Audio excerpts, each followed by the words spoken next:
Sí, buenas noches, ¿se escucha? Bueno, ya casi empezamos.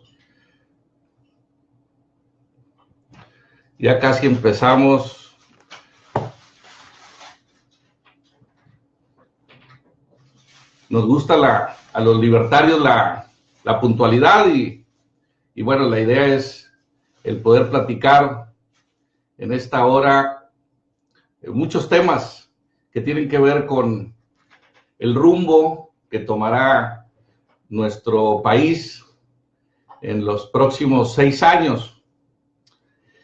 Nosotros en lo personal y creo que por las reuniones que hemos tenido con la mayoría de los libertarios del país, hemos simpatizado con la idea de que estos tipos de jornadas electorales pudieran tener otro tipo de formatos, mucho debate, poder contrastar cuáles son las propuestas de cada uno de los candidatos, que muchas veces se desconoce, se habla de lugares comunes, es muy frecuente escuchar lugares comunes. Todos queremos combatir la pobreza, todos queremos combatir la inseguridad, todos queremos tener mejores empleos, pero lo importante no es qué es lo que deseamos, qué es lo que queremos, sino cómo lo vamos a hacer, cómo lo vamos a implementar. Entonces, en esta hora, la intención es que podamos conocernos un poco más en cuanto a las propuestas que tenemos como proyecto libertario, qué es lo que nos pudiera hacer diferentes a otras propuestas, platicar un poco cómo van las métricas de los independientes, los 47 independientes que decidimos participar en esta jornada electoral, cuál ha sido la experiencia de estos meses en que se permitió por primera vez en la historia de México que pudiera participar la sociedad organizada. Hay muchos cuestionamientos acerca de quién es realmente independiente, quién no es independiente, quién viene de un partido o del otro. Entonces son varios temas. Quisiera nada más asegurarme, si me escuchan bien, si me lo pueden comentar ahí en el Face, para continuar con una pequeña introducción y hablar de nuestro proyecto. El proyecto libertario, el libertarismo es un concepto que en la narrativa de la política mexicana prácticamente es nuevo. Regularmente el siglo XIX fue un siglo en donde se habló mucho de conservadurismo, liberalismo. El siglo XX se desdibuja porque quien domina el escenario nacional era una organización política que era el brazo del sistema político, un partido hegemónico que en realidad nunca se definió ideológicamente. Fue hasta los años 90, un poco antes, en el 88, 89, se retomó el concepto de lo que hubiera sido la ideología clara de ese partido dominante, que era el liberalismo social. Pero fue un concepto que se contrapunteaba con el concepto que había dominado todas las décadas anteriores, que era el nacionalismo revolucionario. Entonces, dentro de ese partido político se dio un debate por cierto, muy menor, porque en realidad es un partido demasiado pragmático. Ahí se decide por dedazo, lo decidía el presidente de la República y no había debate, no había posibilidades de ideas. Y ahora hemos visto, yo en los últimos días he visto muchos columnistas que dicen, bueno, ¿y dónde está ahora la identidad de las propuestas? Las ideas, las ideologías. Es tan pragmática la política así como para que no pueda existir ideas, una idea dominante, una idea que enarbole todos los problemas y nos dé soluciones a los problemas que tenemos.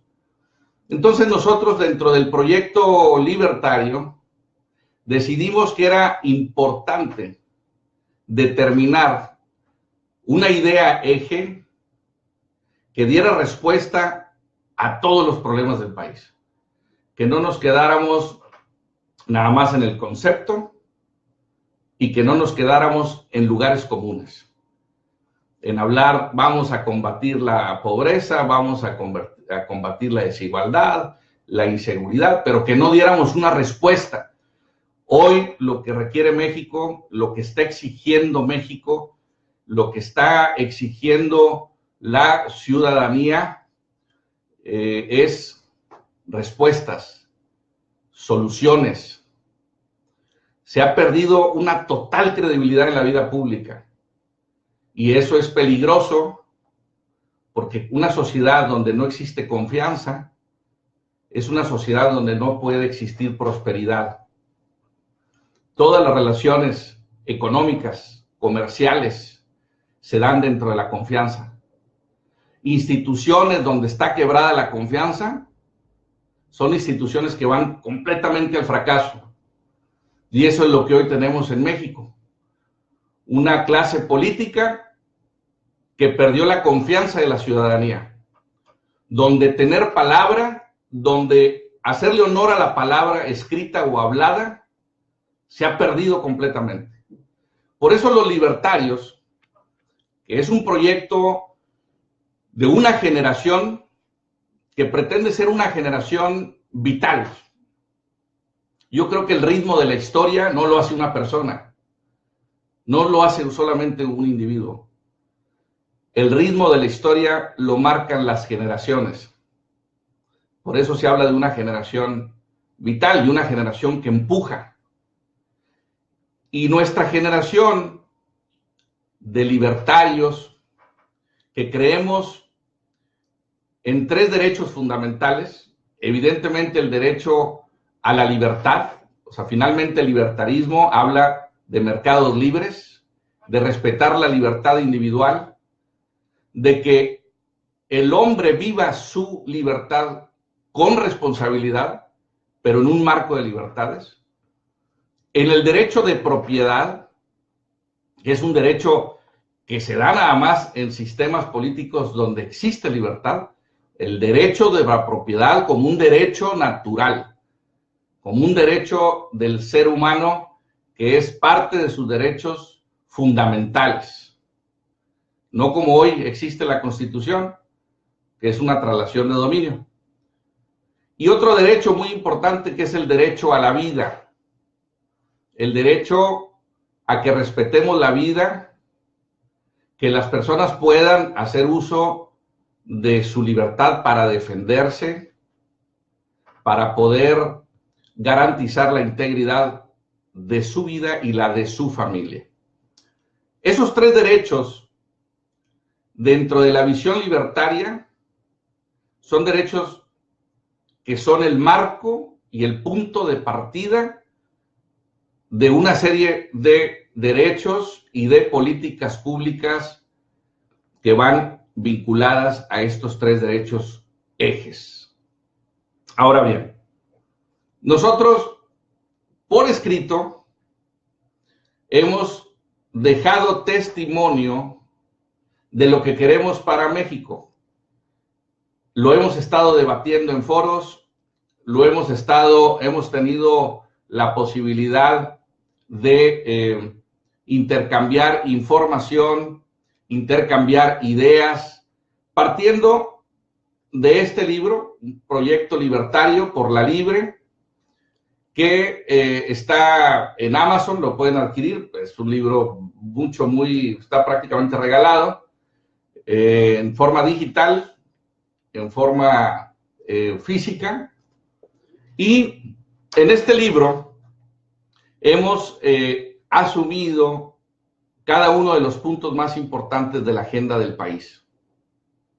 El tema de la inseguridad, que está presente en el país de prácticamente ya 2 sexenios, casi 2 años de estar inmersos en una guerra sin pies, con una estrategia que no tuvo ni pies ni cabeza.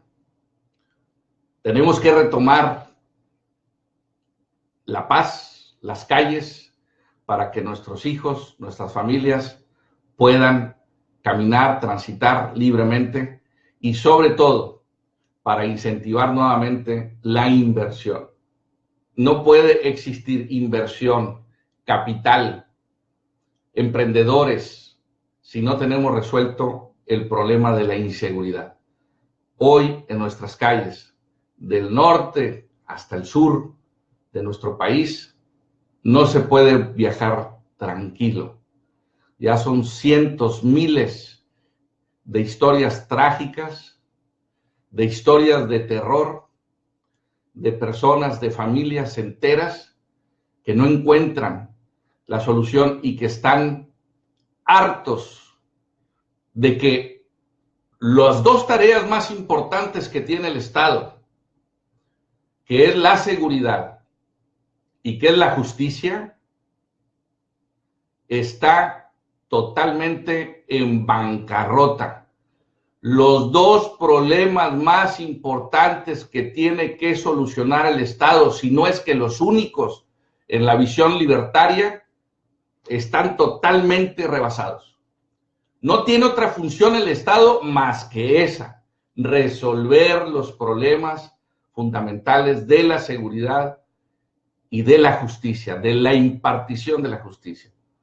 Todo lo demás, el tema de la economía, el tema de la innovación, el poder ser competitivos, el poder evitar que sigamos existiendo o que sigamos siendo el país de las grandes desigualdades, esa es una responsabilidad que tenemos los emprendedores, los empresarios, los comerciantes, los maestros, los profesores, en nuestras aulas de todo el país, para ir generando ecosistemas que permitan generar prosperidad.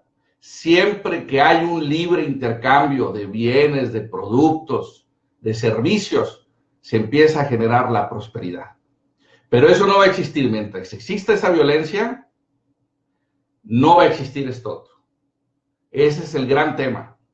Y obviamente esta forma o esta visión de ver las funciones del Estado nos habla necesariamente que debe ir acompañado de una política educativa de primer nivel para incentivar precisamente que los emprendedores tengan los principios básicos para generar empresa. Porque ya es de por sí la competencia dentro de la empresa no es fácil. Hay que tener una cultura empresarial, hay que conocer reglas básicas para que nuestros emprendedores puedan tener una ruta que les permite ir rápido, entronizando, catapultando los negocios. Hoy es un mundo muchísimo más plano, muchísimo más pequeño. Y para tener una clase empresarial fuerte, se requiere empezar a educar a nuestros jóvenes ya. Ya nos pasamos muchísimos años en tiempos, porque hay que dejarlo claramente. En los rankings internacionales no pinta la clase empresarial mexicana. Y yo como emprendedor lo puedo decir, estamos dentro de ese segmento que todavía nos falta mucho por avanzar. Como agentes económicos empresariales, México tiene mucho que hacer todavía en temas empresariales. Imagínense ustedes, si no generamos estas condiciones, si no empezamos ya, pues vamos a tardar muchísimo más. Ahora que la tecnología está vinculada a los emprendedurismo, necesariamente tenemos que ponernos al día para poder competir con otras naciones. Tenemos países como Singapur, como Israel, el propio Estados Unidos, no se diga Australia, países que le están invirtiendo a la innovación, a los ecosistemas empresariales. ¿Cómo México va a lograr competir en un mundo donde existe servicios en todos los continentes y nosotros todavía traemos problemas internos que nos impiden generar las condiciones para que podamos crecer como país? Ahí ese es el gran reto que tenemos, y por eso es que quisimos presentar un proyecto libertario para nuestro país. ¿Y por qué el libertarismo? Porque el libertarismo tiene como su esencia fundamental el poder acotar la intervención del Estado en la economía. Que no sea un Estado rector o interventor de la economía como es actualmente. En toda nuestra historia económica, el Estado siempre ha estado ahí presente, queriendo dirigir, queriendo influir en las áreas estratégicas, y no se deja a los emprendedores, a los comerciantes, a que puedan competir libremente. ¿Qué se ha generado en los últimos 30 años en nuestro país? Una economía de monopolios. Del griego, monopolio, ¿qué significa? Uno, mono, y polios de comercio, un vendedor o un comerciante nada más. ¿Por qué? Porque el Estado determina quién sí y quién no. Por eso, cuando comenzó todo este debate de esta jornada electoral, lo dijimos con toda claridad. En México, en los últimos 30 años, no hemos tenido un modelo de libre mercado en plenitud. Lo que se ha implementado en el país es una economía mercantilista, una economía dirigida en sus áreas estratégicas por el Estado. Y donde no existe competitividad, no tiene garantías para que el consumidor final tenga un mejor precio, tenga un mejor servicio. Sabemos perfectamente que muchos de los servicios que todos los días nosotros tenemos en México, por alguna razón, están metidos monopolios. ¿Y eso qué hace? Encarece los precios y tenemos un mal servicio. Porque al final del día, el monopolista dice, si quieres mi servicio, qué bueno, si no, es tu problema. Y como no existe competencia, pues ahí se genera una condición de desigualdad. Y eso es lo que genera las desigualdades sociales. Esos monopolios generan la desigualdad social. Ahí está el problema de los monopolios, de lo que tanto se ha criticado en los últimos 30 años. Y tenemos monopolios no nada más de la empresa, de un solo vendedor, sino tenemos monopolios también en la política, que es en mucho lo que hemos estado viviendo nosotros en todo este tiempo, la influencia de la partidocracia sobre el Instituto Nacional Electoral. Por eso un proyecto libertario que pretende combatir los monopolios se enfrenta a un monopolio político, porque es una propuesta que tiene como renglón fundamental combatir monopolios, pues el monopolio político no es la excepción.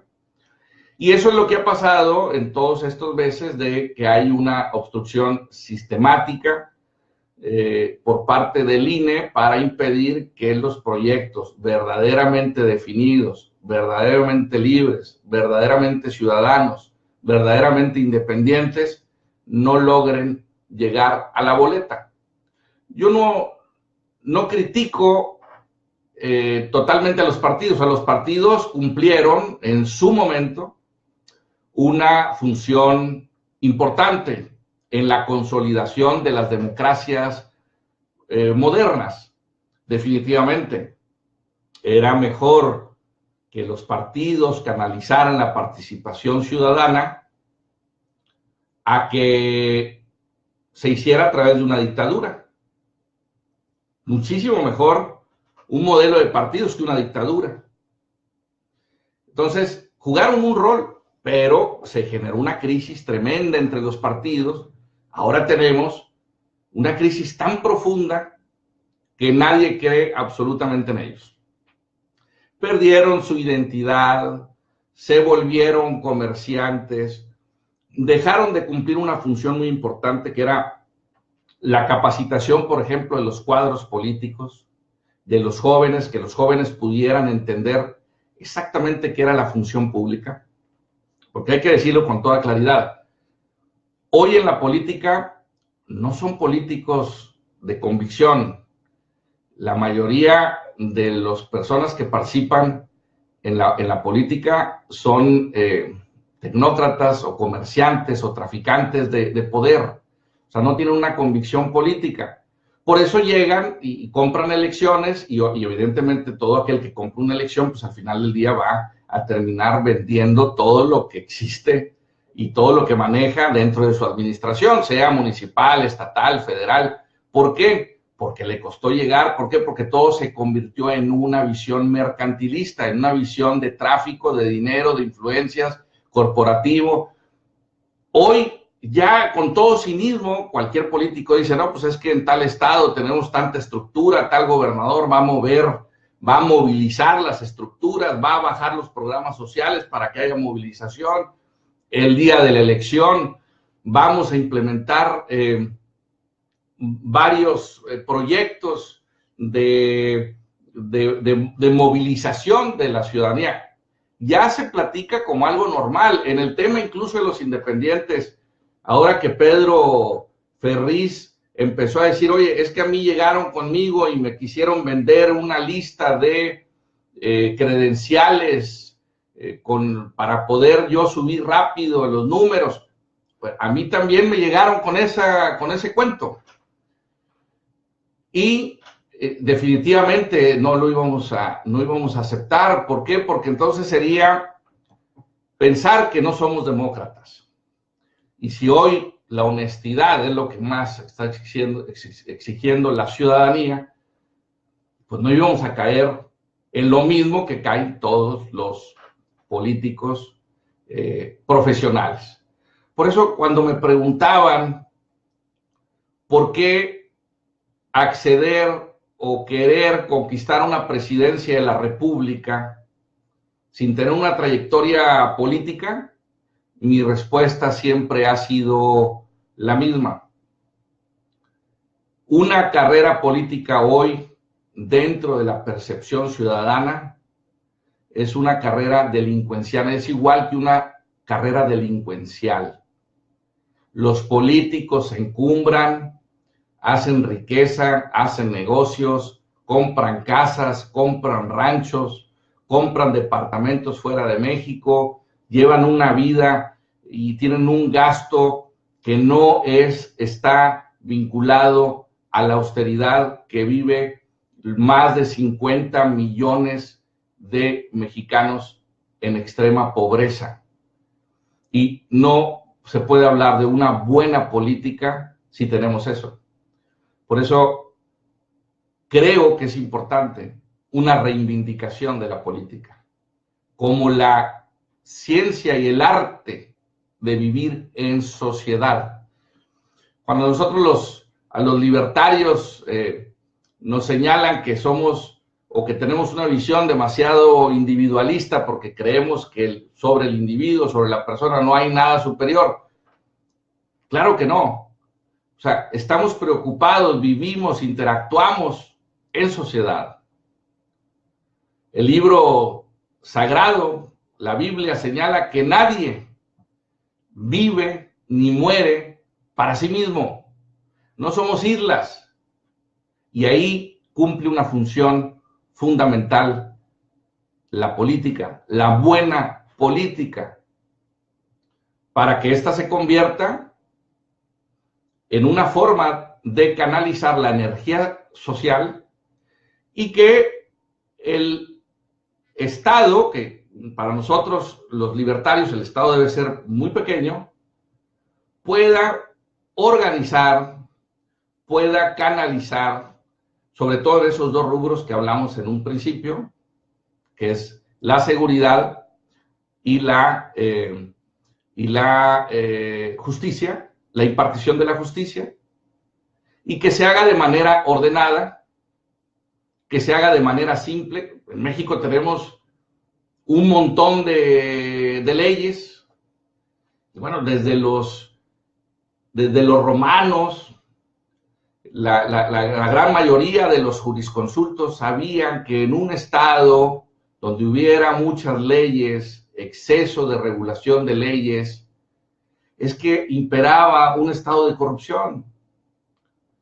Tener muchas leyes no garantiza nada, lo importante es su implementación, y las leyes deben de ser sencillas, concretas, que todo mundo lo entendamos. Basta agarrar una ley fiscal, por ejemplo, una miscelánea fiscal. Ni siquiera los que estudiamos derecho entendemos perfectamente una miscelánea, porque es un impuesto sobre otro impuesto y un artículo VIPS y esto, y se pierde, es una selva normativa que desespera y que al final del día estrangula.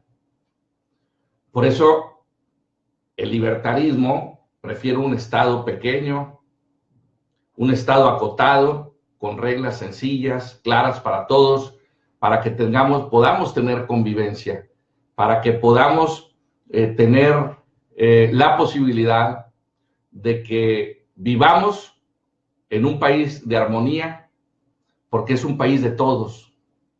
Una sociedad que fracasa hace fracasar a todos. Aunque hay quienes piensen que creen en la ley de la ventaja o querer llevar un paso adelante o querer hurtar o querer engañar o querer manipular. Y ahí juega un papel muy importante la ética, el civismo, los valores que se han perdido en mucho porque lo hemos permitido así.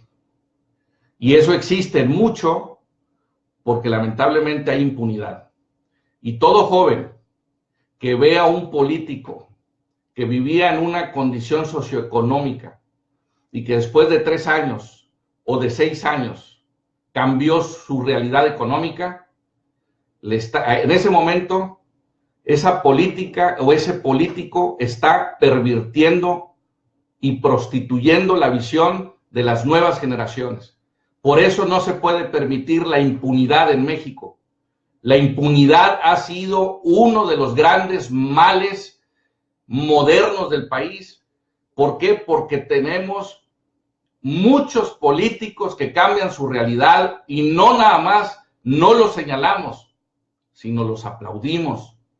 Como sociedad, a veces tomamos una indiferencia, tomamos los problemas con una indiferencia, y por eso quisimos nuestra generación libertaria estar aquí en esta contienda, señalando, proponiendo, no nada más criticando, proponiendo cuáles son las medidas que se requieren para empezar a transitar, para empezar a caminar y que logremos hacer de México, que tiene el potencial, convertirlo en una potencia en el concierto de las naciones, donde nuestros hijos puedan sentirse orgullosos al salir fuera del país y que digan, soy mexicano.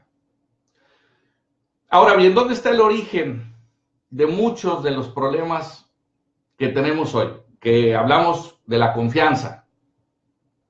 Evidentemente hay que leer una obra que hay que releerla porque es un espejo del ser del mexicano. Y es El laberinto de la soledad de don Octavio Paz. ese choque de culturas, ese choque entre la España y Mesoamérica, es una herida que ni nuestro sistema educativo nos ha enseñado a asimilarlo y ni nosotros hemos hecho nada por definirlo, porque somos de los países en el mundo que se habla de los mexicanos en plural y no del mexicano. Esto quiere decir que somos muy diversos y que todavía no logramos tener una identidad clara. Y una de las cosas muy importantes para poder competir con el mundo es que tengamos una visión clara hacia dónde vamos. Por eso, quien quiera ser el próximo presidente de México no debe de ser necesariamente el más preparado. Debe de ser el más responsable, el más honesto y sobre todo el que hable más claro con la sociedad. ¿Por qué? Porque a él le va a tocar a definir el rumbo que requiere el país, y para eso se requiere tener identidad. ¿Quiénes somos? ¿Dónde estamos parados? Y hacia dónde vamos. Si no, no vamos a poder competir y las fuentes de trabajo se van a ir del país. ¿Por qué? Porque va a haber liderazgos que sí tienen principios. Es muy difícil hablar de liderazgos de principios en México. Ya ha llegado el momento de que en México exista un auténtico liderazgo. Un liderazgo honesto, un liderazgo moral, que hable con la verdad, que diga cuáles son las medidas, que las diga antes de asumir la presidencia de México. Porque después llegan y nos cambian el guión. Como dice el dicho popular, nos venden gato por liebre y después andamos sin rumbo y además teniendo que aguantarlos. Y en todo ese tiempo pues siguen robando y siguen mintiendo y siguen siendo cínicos, porque además hablan como si verdaderamente supieran. Y eso es lo que hoy hay que cambiar, básicamente, para poder nosotros ser un país competitivo. Porque hay que pensar en eso. Un mundo cada vez más competitivo. ¿Cuál es nuestra ventaja competitiva comercial? ¿Cuál es nuestro modelo de desarrollo para tener esa ventaja competitiva? No lo tenemos. Y no lo tenemos, y la mayoría de los políticos que hoy están en la contienda tampoco lo saben, porque hemos llegado a un nivel de degradación política que ahorita lo único que les preocupa a unos y a otros es que no llegue un adversario político. ¿Por qué? Porque me va a meter a la cárcel, porque además todos tienen cola que les pisen. Y hay quienes incluso están gobernando con el Código Penal y fabricando delitos y ya empezó, ahora viene una elección, debe ser una jornada de fiesta, una jornada democrática, y ya empezaron a demandarse los de un partido con los del otro. Y entonces, ¿qué confianza puede existir en una sociedad donde en lugar de que exista una fiesta de la democracia, que eso debería de ser una elección, tenemos demandas penales por todos lados? ¿Es eso una contienda democrática? ¿O somos un modelo democrático sin demócratas? ¿O somos una falsa o simulada democracia? Porque puede ser. Vayamos debatiéndolo, preguntémosle a otros contendientes exactamente cuál es el camino que están definiendo, si son verdaderamente demócratas. Puede haber quienes no crean en la democracia, que lo digan, no creo totalmente en la democracia. Los griegos no creían totalmente en la democracia, pensaban que era la tiranía de la mayoría, pero díganlo, o sea, lo importante es definirse, ¿sí? Porque esa falsa moralina que traen unos, que yo soy más bueno que el otro, no, aquí no es quién es más bueno que el otro, quién es más santo que el otro, aquí es, tienes una propuesta concreta para solucionar el problema del país. ¿Cuál es tu propuesta? Si tu propuesta la implementas y no funciona, entonces, si en 2 años no da resultado, pues te vas. renuncias, te disculpas ante la ciudadanía y te retiras. Eso es lo mejor que puede hacer un gobernante que verdaderamente está a la altura de lo que hoy requiere el país. Ya no podemos improvisar ahorita. No son momentos de improvisación, de a ver quién queda, porque queda mi compadre o porque queda este o el otro, y pensando erróneamente que una persona va a cambiar la realidad de México, discúlpenme, pero estamos totalmente equivocados. Pensar que porque gana un partido u otro, México va a cambiar, estamos equivocados. El cambio eres tú. Tienes que comenzar contigo mismo y sí, confrontar las ideas, debatir las ideas. Y ponerle marcaje a un gobernante. No funciona, te vas. El problema que tenemos es que se llega el día de la elección, tenemos que aguantar a ese gobernante 6 años. Ahora los alcaldes, reelecciones, gobernadores 6 años, y no dan ni un resultado, pero hay que aguantar los 6 años. Bueno, vayamos elevando a rango constitucional la revocación del mandato. Si en 2 años no da resultado, te vas a tu casa. Esa debe ser la consigna. Y así no nos peleamos tanto, que si la derecha, que si la izquierda, que si los libertarios. Si en 2 años no da resultados, te vas a tu casa. Y venga otra elección. No la hizo el del PAN o el Frente. Bueno, sigue Morena. O si llega Morena, o si llega el libertarismo, no lograste en 2 años un resultado, te vas a tu casa. Esa es una medida que hay que exigirla antes de la elección.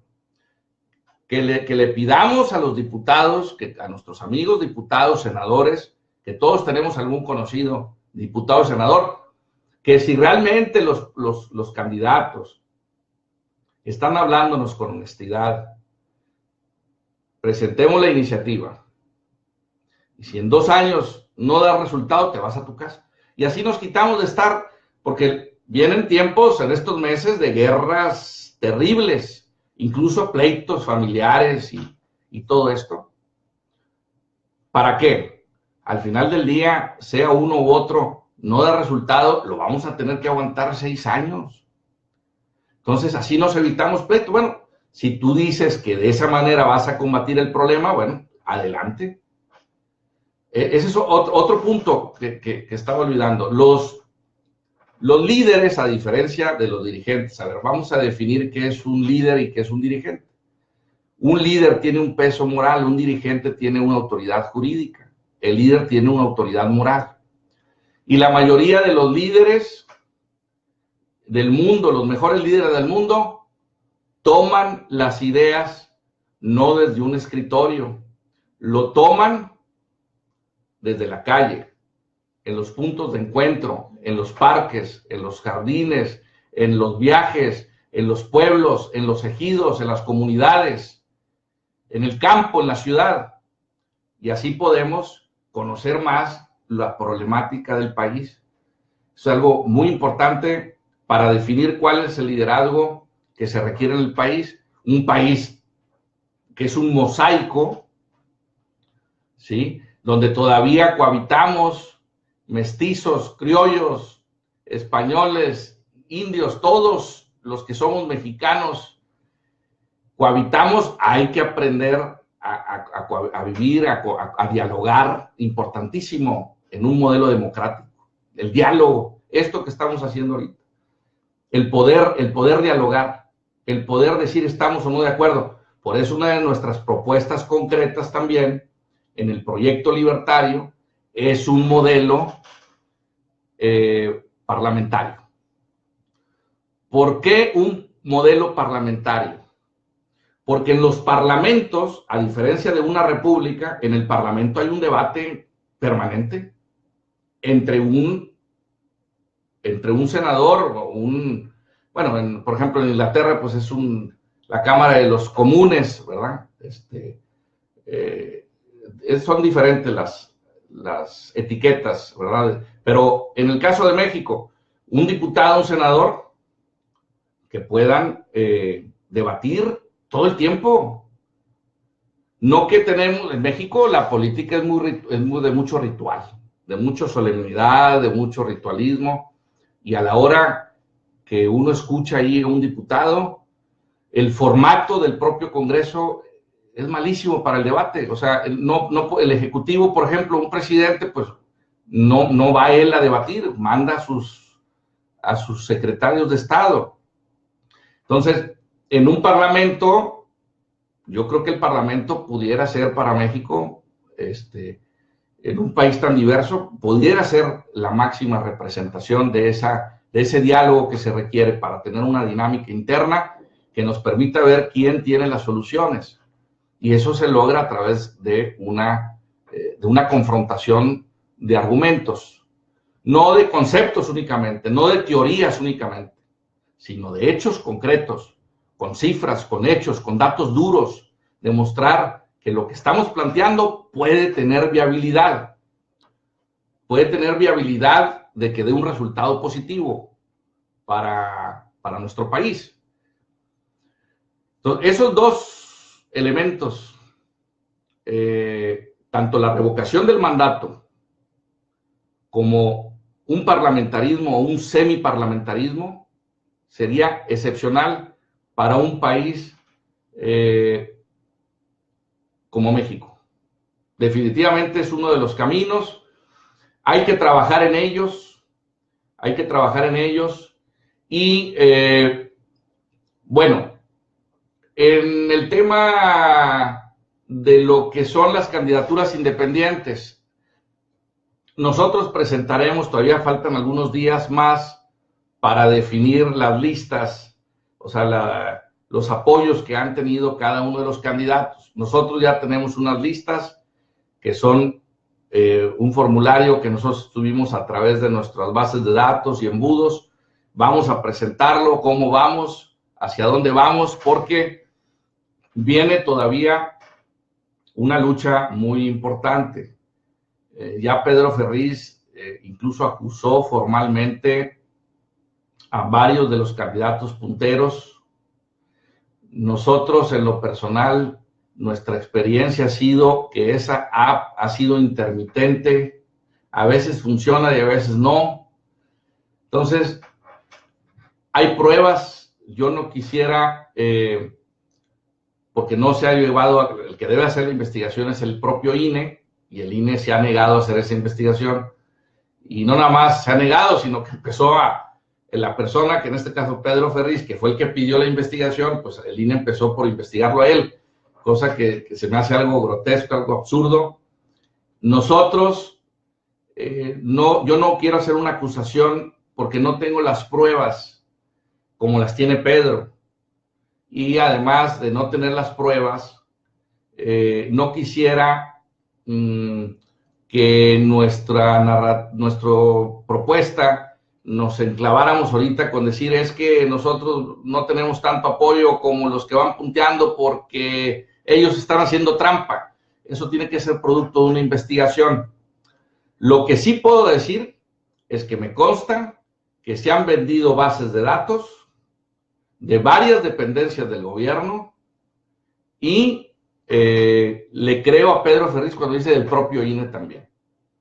Ese es por un lado. Por el otro, no ha funcionado la app. La de nosotros no funciona. O sea, eso sí me queda claro. O sea, para unos funciona, para otros no funciona. Así de sencillo. ¿Cuál es la prueba madre, la prueba maestra de que esa app funciona para unos y no para otros? Muy sencillo, en el propio diseño de la app. O sea, nosotros, dentro de muchas de nuestras actividades profesionales como emprendedores, ha sido precisamente los negocios por internet, los ecosistemas empresariales digitales. Nos estamos tratando de llegar a 1 millón de becas. Este paréntesis, no se les olvide, estamos dando becas teórico-prácticas para montar negocios por internet. Anótense, o sea, maestriadigital.org. Anótense o inviten a las personas que están desempleadas, que están desesperadas por conseguir un empleo, que se hagan emprendedores. Nosotros les damos seguimiento, les damos apoyo. Presenten esa plataforma. Más tarde la subo para que puedan acceder fácilmente a ella. Pero lo que voy es, si nosotros estamos en ese segmento, sabemos perfectamente cómo es una app funcional. Y la app que ha utilizado el INE, que es una app que hace 10 años o hace 15 de antigua. O sea, es como comprar una camioneta Land Rover 2018 jalada por caballos. O sea, el INE tiene la llave. ¿Quién entra, quién sale? Yo mando cantidad, cientos de amigos, de personas, de familiares, que no les llega el homoclave. Mandamos la base de datos, los datos que nos dejan en nuestros formularios, no llega. Y no se diga a la hora de bajarla. O sea, no ha funcionado. Entonces, presentaremos en estos días números de cómo vamos y estamos apoyando las posturas de Pedro. Incluso se ha hablado de pedir la anulación del proceso por vicios de origen, inconsistencias. No debería de haber ni siquiera un error, porque el Instituto Nacional Electoral tiene el presupuesto, de los presupuestos más importantes que tiene el país. Un milímetro de duda es inaceptable en un organismo que tiene un presupuesto tan importante. Y la queja de un ciudadano, el que sea, y cualquier tipo de queja debería de ser resuelta inmediatamente. Yo quería hacer un cambio de correo electrónico, que no se lleva ni 3 segundos y un niño lo puede hacer. El INE quería que mandara una carta pidiendo con una carta y además original, no por correo, que la llevara a la oficialía de partes. Es un monumento a la burocracia. Entonces, a ese nivel, en un modelo que se dice democrático, en un consejo electoral que se supone que están consejeros que toda la vida han estudiado cómo pensar en innovar los modelos democráticos, en ingeniería constitucional, en personas que han incluso estudiado en el extranjero, porque quien llega ahí regularmente se le da de politólogos, doctores en ciencias políticas, preocupados, así como un médico preocupado por la salud de alguien. Bueno, se supone que el INE están preocupados por la salud de la democracia, por velar por la democracia de nuestro país, por ser árbitros imparciales. Pero sinceramente, la experiencia que yo he vivido en estos meses ha sido una aventura Jurassic Park versión 2018 y con una cierto sazón de una película de terror. O sea, ni pies ni cabeza, cuando quieren te contestan. Yo muchas veces, oigan, es que esta app no funciona, permítame, y ponían ahí como esas cancioncitas que le ponen a uno y está ahí uno esperando. Yo lo que hice en varias ocasiones, porque yo personalmente tuve que hablar, no quise delegar, en algunos, obviamente, varios momentos delegué para que le dieran marcaje, pues yo tenía que agarrar un libro y me ponía a leer para que me conteste, para hacer tiempo, ¿verdad? No perder tiempo. Instituciones que tenemos. Y no quiero andar más en ello, tengo muchos datos que podríamos escribir un libro de cómo no debe de ser un modelo democrático, cómo no ser una institución que se burocratice. Las decisiones dentro de las burocracias modernas, la socialdemocracia, es rápido, que funcione la administración, que funcione el requerimiento del ciudadano que pretende llegar a una boleta. ¿Por qué tanto miedo que llegue un independiente? ¿Sí? y con esto quiero terminar esta noche, que es una introducción a mucho de lo que tenemos que hablar. El análisis por el cual nosotros decidimos participar en esta elección fue porque nos dimos cuenta que había dentro del análisis político elementos que hablan de que hay tal hartazgo ciudadano que solamente hay dos opciones para que México salga adelante. Uno es un proyecto ciudadano y otro es un proyecto de izquierda. Son los dos proyectos que, si lo vemos dentro de ese análisis, en todos los países latinoamericanos donde ya hubo una transición, donde ya hubo una alternancia, ¿sí? Y podemos hablar de varios casos. La mayoría de la izquierda latinoamericana, Evo Morales, el mismo Hugo Chávez, el mismo Correa, la mayoría han sido movimientos que han desterrado, destronado a la clase política imperante. El mismo Álvaro Uribe, que es de una corriente más de centro-derecha, con el movimiento de la U en Colombia, llegó también. En Chile, Sebastián Piñera ya repitió, es producto de un movimiento social. O sea, nosotros vamos atrasados en temas del escalonamiento social para alternativas emergentes. Y creo que es el momento de un modelo, de un liderazgo emergente. Porque no gusta lo que hay dentro de la partidocracia. Entonces, por eso era difícil impedir, porque esas 850,000 firmas sí se pueden conseguir.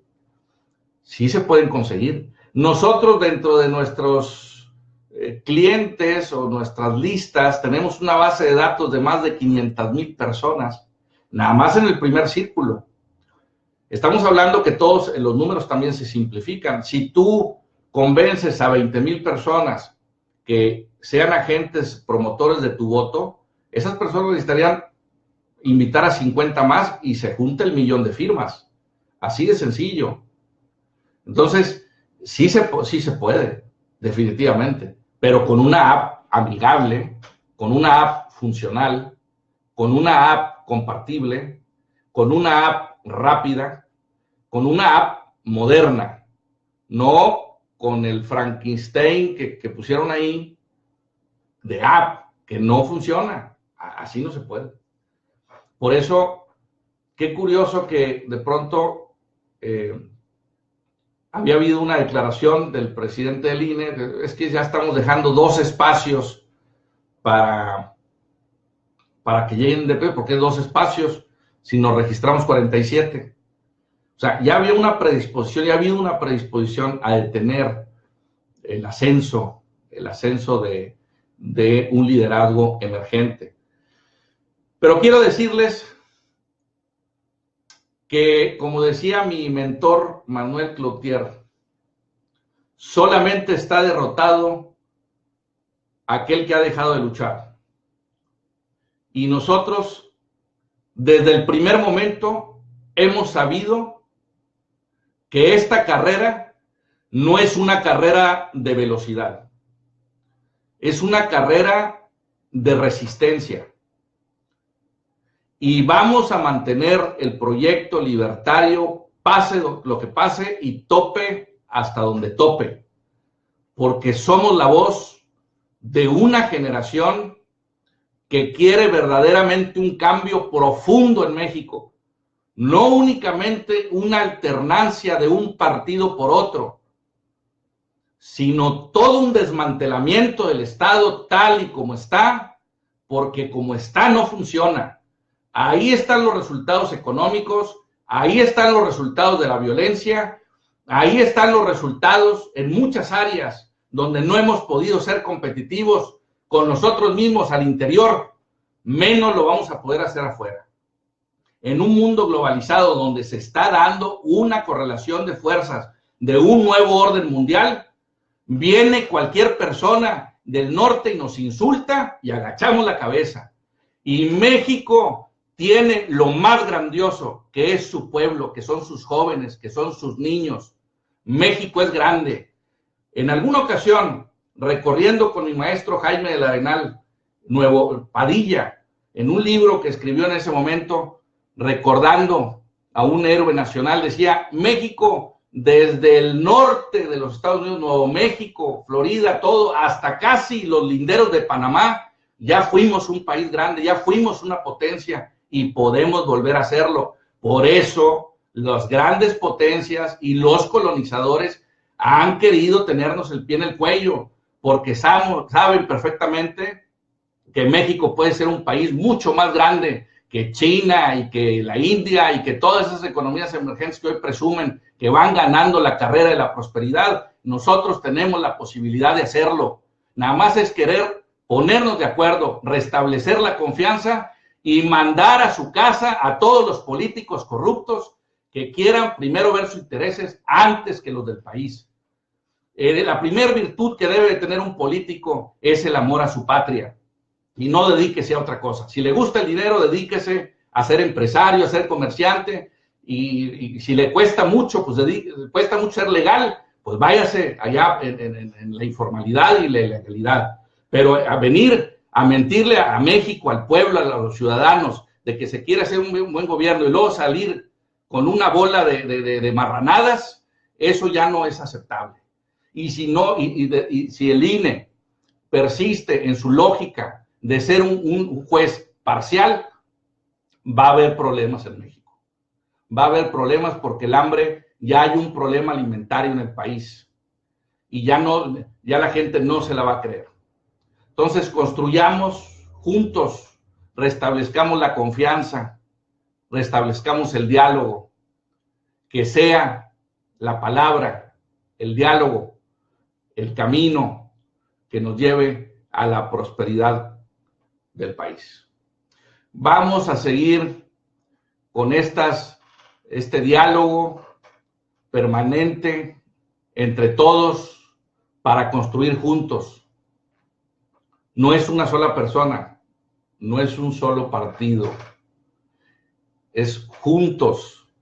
Aún aunque nos cueste, yo le he pedido a Lorenzo Córdoba, le pedimos a Lorenzo en su momento a través de una carta, vamos a dialogar los candidatos independientes con los consejeros. Nunca nos respondieron. Como las avestruces, agacharon la cabeza, no dieron la cara. Hay que dar la cara, hay que debatir. Hay que dejarnos también de teleprompter. Nomás van y leen un discurso ahí que les ponen los asesores. Hay que hablar como debe de ser, sin nada preparado, directos, porque hoy México requiere nuevos liderazgos. Lo importante es que lo hagamos juntos, que lo hagamos en confianza. Quiero agradecer el que hayan estado esta noche, compartan todos estos conceptos, hagamos más seguido estos diálogos. Veo ahí a Andrés Maya, un gran liberal, un gran libertario, un gran activista, un hombre de compromiso social que nos ha apoyado como coordinador de estrategia territorial, haciendo brigadas, llevando nuestro mensaje libertario. Alma Quintero, así es, Alma, erradicar la corrupción. Hay que erradicar la corrupción de raíz. Se requiere un gobierno honesto que maneje los recursos de los ciudadanos de manera honesta. A ver, entiéndanlo, se puede hacer mucho dinero de manera honesta, de manera limpia. El libertarismo, por eso nosotros vamos a seguir insistiendo en los negocios digitales y vamos a llevarlos a todo el territorio haciendo club libertarios. Lo aviso desde ahorita. Vamos a hacer club libertarios donde hagamos talleres, seminarios para capacitar a los jóvenes a que monten sus negocios. Y bueno, saludos a todos los que han participado, los que han estado mandando mensajes también acá por WhatsApp. Les agradezco mucho su compañía. A mí me encanta el diálogo, me gusta el poder confrontar ideas. en algunos casos, incluso ideas, en algunos casos a veces ideas contrarias o diferentes más bien a las nuestras. Qué bueno. Imagínense, donde todos pensáramos igual, pues tuviéramos un país pues con pensamiento único. Nada más los dictadores y los totalitarios piensan en el pensamiento único. Gilberto Cantú, sí, exactamente, mi querido amigo. Hay una prostitución de la política, por eso hay que reivindicar la política. Dice Andrés Maya, acá en esa se quiere reelegir Juan Hugo y no hay trabajo en el municipio. Sí, así es. Bueno, la falta de empleo es producto en el caso de la Ciudad de México, las autoridades han querido permanentemente decir que no hay ahí enclaves del narcotráfico, con toda pena al licenciado Mancera, pero en la Ciudad de México hay narcotraficantes viviendo en la Ciudad de México y hay muchas zonas que son impenetrables. Lo que pasa es que ahí no le han entrado al tema de fondo. Entonces, ¿qué se tiene? Pues una sociedad que en un momento determinado puede estar a merced de que de pronto haya conatos de violencia, como se han dado en Tláhuac, se han dado en varias zonas. Ahí Andrés lo está comentando también. Todos esos asentamientos generan incertidumbre para la inversión, para vivir en paz. Entonces, Alfredo Garza, saludos desde Edimburgo, Texas. Alfredo, un abrazo muy grande hasta allá. Y hay que reconstituir el tejido social de nuestro país. Hay tarea por delante, hay mucha tarea por delante, hay que hacerlo con nuestra visión, seguir en contacto a través de este medio, muchos diálogos más. Empujemos esos dos proyectos, revocación de mandato y un sistema semiparlamentario para que México tenga una dinámica mucho más intensa. Sin diálogo, a mí me encanta esa frase de don Octavio Paz, el diálogo es distinto al ruido que nos niega, al silencio que nos ignora. El diálogo. ¿Por qué los mexicanos no dialogamos? Dice don Octavio. Dice, porque pasamos del silencio al insulto. ¿Cuántas veces no hemos visto en las redes insultos, insultos, insultos? Pero no hay diálogos. O alguien no habla y se autocensura y vive en el silencio y luego insulta. O sea, ¿cuál es el puente entre el silencio y el insulto? Pues la capacidad de diálogo. Y la capacidad de diálogo se da en un régimen democrático, parlamentario. Aprendemos a hablar. No hay que olvidar que fueron muchos años en donde el silencio era la constante. No hables. El silencio para que llegues lejos en la política. Fidel Velázquez lo decía, ¿no? En aquella frase, el que se mueve no sale en la fotografía. Era estar calladito y seguir avanzando, pateando un bote. Eso es muy común. Por eso cuando llegan ahí, no los ves venir y de pronto agarran el control de un partido político y quieren empezar a repartir posiciones. Ese es un problema que han tenido los partidos. Entonces, el diálogo, obligar, en muchos países en Europa, la forma en que eligen un dirigente es en que se debata al interior, en el seno del partido, y quien tenga las mejores propuestas y quien convenza, ¿sí? No a vencer, sino a convencer con ideas, es como se logran escalonar los grandes liderazgos. Nacen de los debates en el seno de los partidos, no con imposiciones, ¿sí? Y ahorita todo el mundo dice, ya va a salir Enrique Ochoa del PRI, ya no lo quieren, no tardan en que se va. Bueno, ¿y la militancia? y además no llegó él por la militancia. Entonces, hay cientos de casos de personas que llegan. Néstor García, un gran amigo, doctor, de mis médicos consentidos, igual que el doctor David Villarreal, que ese es también de mis médicos de cabecera, mi compadre, mi amigo, como un hermano.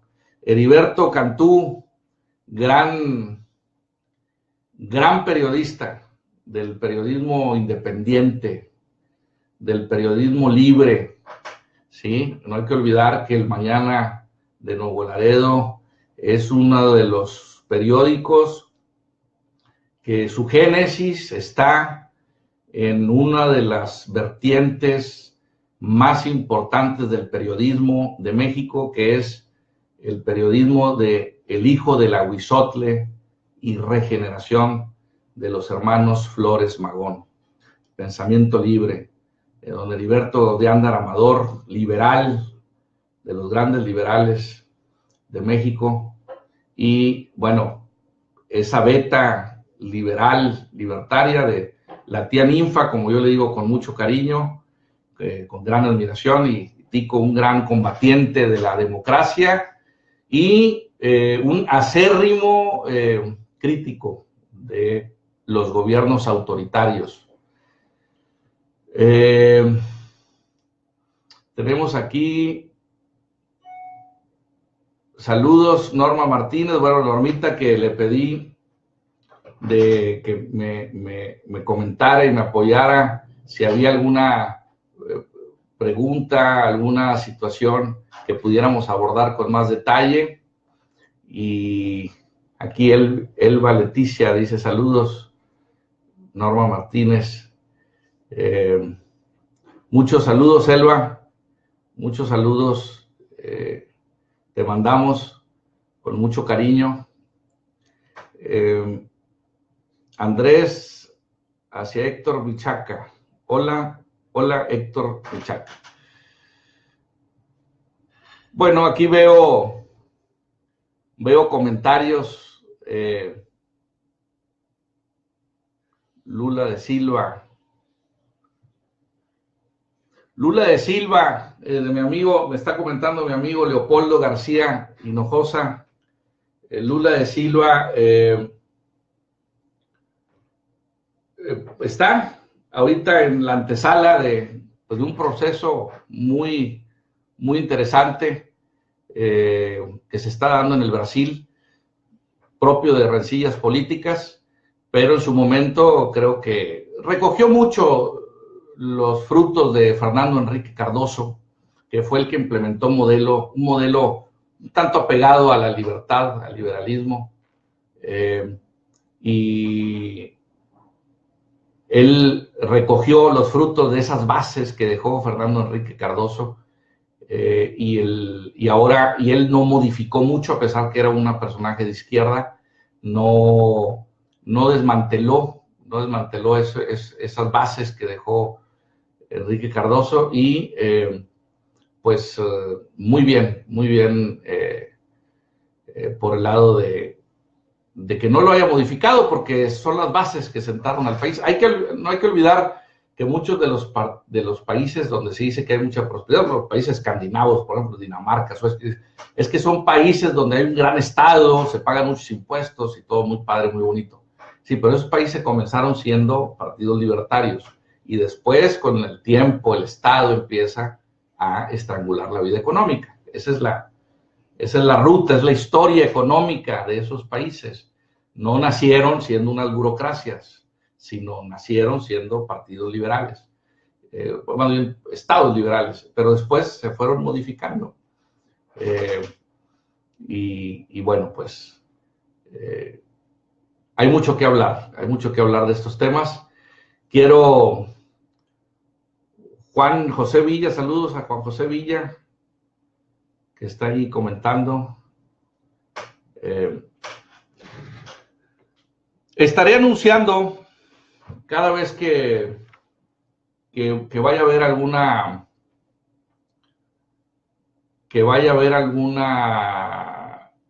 Face Live, para que preparen preguntas y participen activamente.